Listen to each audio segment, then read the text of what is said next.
Hi everyone, so a requested video was my UCAS / interview experience, so here it is.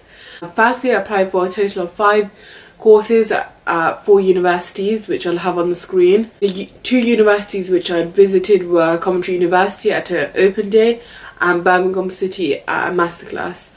Upon my first initial thoughts, I really wanted Coventry University as I thought it was the best uni to do my course, which is paramedic science. So to start off my experience, I was rejected from Birmingham City. I was upset, and it was my first real change on the UCAS account, so it was a sad experience. But I think if you have a rejection, I think the most important thing is not to dwell on it. Realise that you can't do anything about that now. So the best thing you can do is just to focus on what you still have, which for me were my other universities that I had accepted. So I was actually accepted from Coventry University, Wolverhampton University and De Montfort University, and this is accepted for an interview.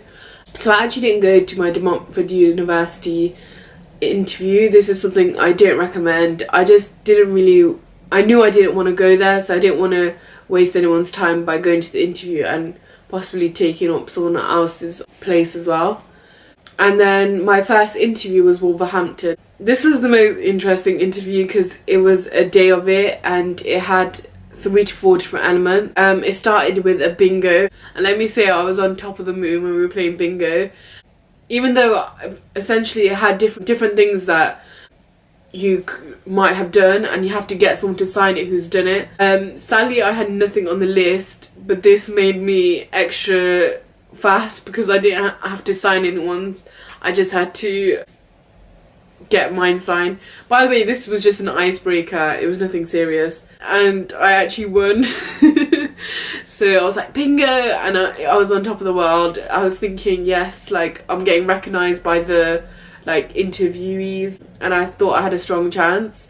The next task was team building, and essentially there was a Lego building and we had to replicate it within our teams, and it just tested your skills like communication, teamwork, and my team were really good at this, and I really enjoyed that too. So again, I was feeling positive about this interview. And then third up, we were lining outside a room and everyone was talking about what they thought this room would entail, and they were talking about how we probably would have to talk about this artifact, and I had an itching feeling I was missing something, but I just entered the room and pretended I didn't just hear what I just heard, them talking. And essentially the interviewer revealed what the task was, which was to reveal why you brought the artifact. So essentially, apparently they had sent an email beforehand explaining this, but I did not receive it. I may have, but obviously I did not read it. I don't know what happened, but obviously there was nothing I could do, and I didn't want to reveal, I hadn't received the email, because that shows I'm unprepared. It shows a list of things. So instead I thought fast on my feet, and I thought, what can I do to solve this? So I thought I'm gonna act overconfident, and obviously I had an idea in mind. So when they said who wants to be first to share what you brought, and I put my hand up, this made me look like I knew I'd always had this plan. I knew what was going on. So if there is something that throws you off, if the situation's right, just go along with it. I don't know if that's good advice, but just be confident. That's the advice I'm giving. So, and then I said this, I revealed to everyone, I think I thought a bit too perceptively about this, but I brought a memory with me and it worked. It was a good idea, and I give myself props to that. So overall the interviews were going really well, I thought. And then last but not least was, so we were in pairs and it was like a scenario based interview. Again, I had not received any email about this, so I was completely in the dark about this. I did no prep, and that was my biggest downfall. what these scenario-based interviews, obviously there's no right answer, but they're testing skills and your like values almost. And I would have benefited from doing some practice so I wasn't so thrown off by the question. I think what I regret, even though I have no regrets because I'm at the uni I want to be, my regret is not having not spoken enough. Obviously if you're in a group interview, make sure you speak. And I know loads of advice, if anyone had to give advice, I feel like it would be like, make sure everyone's talking and stuff. Yeah, do that, but also make sure you're talking, because sometimes it's like it's good to be the nice guy, but you also have to care about yourself, because otherwise you won't get accepted essentially. So make sure you're talking, make sure the person next to you is talking also.